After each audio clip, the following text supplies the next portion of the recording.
Hi everyone, welcome back to my channel পিউস creation. তো সেদিন ছিল আমার স্পেশাল দিন, মানে আমার জন্মদিন। তো সেদিনে আমরা তিনজন সকালবেলা রেডি হয়ে চলে গেছিলাম ভূতনাথের উদ্দেশ্যে।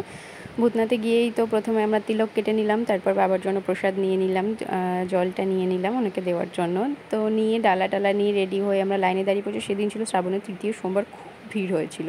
এর আগেও আমি দুবার গেছিলাম, তখন এতটা ভিড় পাইনি, জাস্ট ফাঁকাই ছিল মন্দিরটা। এবার তো দেখলাম খুব ভিড়। তো এখানে মন্দিরে আমাদের পুজো দেওয়া হয়ে গেছে। পুজো দেওয়ার পরে বাইরে বেরিয়ে আমরা যাচ্ছিলাম ভূতনাথ মন্দিরের সামনেই যে মন্দিরটা আছে, ওখানে একটা শিব ভোলেনাথের মন্দির আছে। তো ওখানে ওনাকে জল ঢালার জন্য যাওয়ার আগে নন্দী মহারাজের সাথে দেখালো, ওনাকে একটু ক্যাপচার করে নিলাম। এখানে ভোলেনাথকে জল চড়িয়ে আমরা পাশেই যাচ্ছিলাম, মোটা মহাদেবের মন্দির আছে ওখানে দর্শন করতে। তো ওখানে দেখলাম ভিড়, তো উনি আসতে দেরিও করছিল, তো আমাদের একটু দেরিও হয়ে গেল সেদিনকে। তো এখানে উনিও তিলক কাটা স্টার্ট করে দিয়েছেন। তিলক কাটার পরে আমরা মোটা মহাদেবের মন্দির দর্শন করার জন্য যাচ্ছিলাম। তো এখানে দেখলাম তো সবাই সাপ নিয়ে বসেছিল, আমার তো জাস্ট ভয় করছিল তো জাস্ট দেখে সবাই দেখলাম বিনা ভয়ে ছবি টবি তুলছিল, আমার তো জাস্ট খুব ভয় করছিল। তো এখানে বাড়ি আসার পথে ট্রেনটা ফাঁকা থাকায় মা ছোটো তো গেটে দাঁড়িয়ে মজা করতে করতে ফিরলো। এখান থেকে সবাই বাড়ি ফিরে ফ্রেশ হয়ে খেয়ে দিয়ে আমরা ইভিনিংয়ে বেরিয়ে পড়েছিলাম মুভি দেখার জন্য, ডেড পায়েল অ্যানুয়াল বারেইন।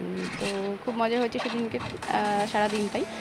তো আশা করি ভিডিওটা তোমাদের ভালো লাগলে like, comment, share and subscribe অবশ্যই করে দিও। ততক্ষণ বি হ্যাপি, বি হেলদি। দেখা হবে আবার তোমাদের সাথে অবশ্যই নেক্সট কোনো ভিডিওতে। ততক্ষণের জন্য টাটা।